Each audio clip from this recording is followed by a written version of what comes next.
नमस्कार, मेरे चैनल पे आपका स्वागत है।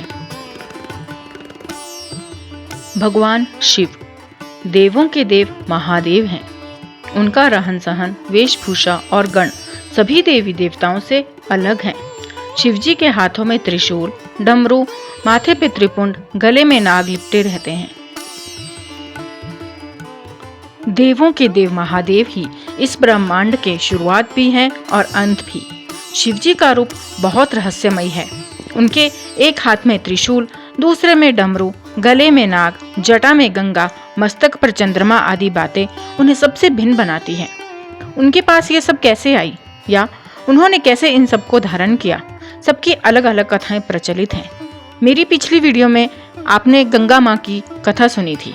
आइए जाने शिवजी के त्रिशूल, डमरू और नागों की कथा। इससे पहले अगर आप मेरे चैनल पर नए हो तो प्लीज मेरे चैनल को सब्सक्राइब जरूर करें।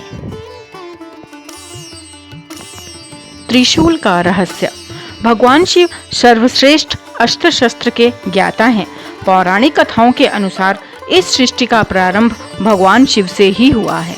शिव पुराण के अनुसार धनुष और त्रिशूल के निर्माणकर्ता स्वयं भगवान शिव हैं।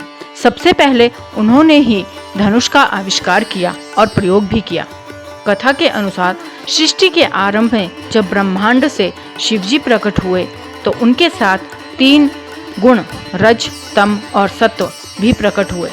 यही 3 गुण शिवजी के 3 शूल अर्थात त्रिशूल बने।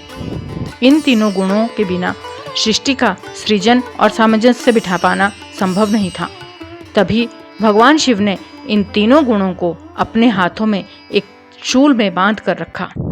इन तीनों शूलों से मिलकर ही त्रिशूल बना। महादेव सदा इसे अपने पास रखते हैं।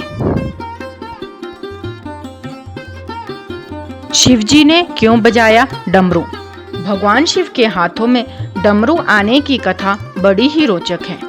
मान्यता है जब माता सरस्वती प्रकट हुई तो उन्होंने अपनी वीणा से सृष्टि को ध्वनि प्रदान की, लेकिन इस ध्वनि में कोई सुर या संगीत नहीं था।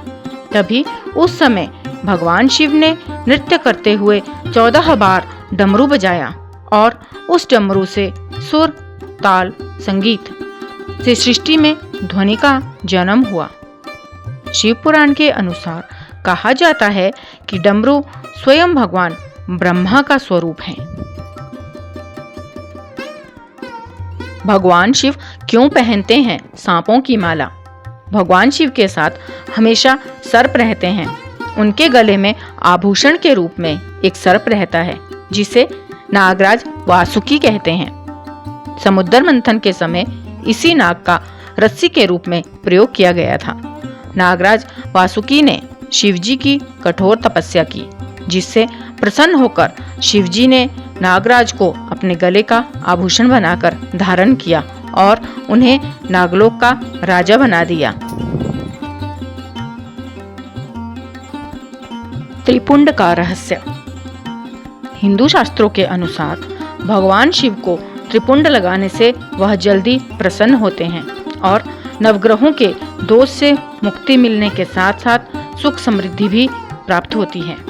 भगवान शिव के माथे पर 3 समानांतर रेखाएं त्रिपुंड कहलाती हैं। शिव महापुराण के अनुसार त्रिपुंड में 3 रेखाएं होती हैं, जिनमें 27 देवी देवताओं का निवास होता है।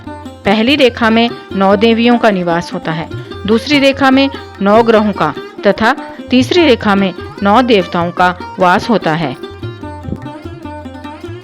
माना जाता है कि जब माता सती अपने पिता प्रजापति दक्ष के हवन में समा गई थी तो शिव ने उस भस्म को अपने पूरे शरीर पर मल लिया था और उसी भस्म से माथे पर 3 रेखाएं खींची थी। वही तीनों रेखाएं त्रिपुंड कहलाई। भगवान शिव को चंदन या भस्म से त्रिपुंड लगाने से वह अपने भक्तों की मनोकामना पूर्ण करते हैं।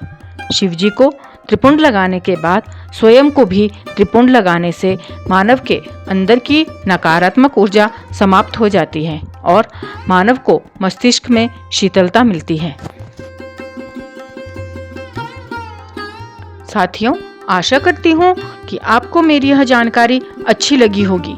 महादेव की ऐसी ही रोचक और रहस्यमयी कथाओं के लिए मेरे चैनल पर बने रहें। आपको मेरी वीडियो कैसी लगी कमेंट बॉक्स में जरूर बताइएगा और हर हर महादेव अवश्य लिखें।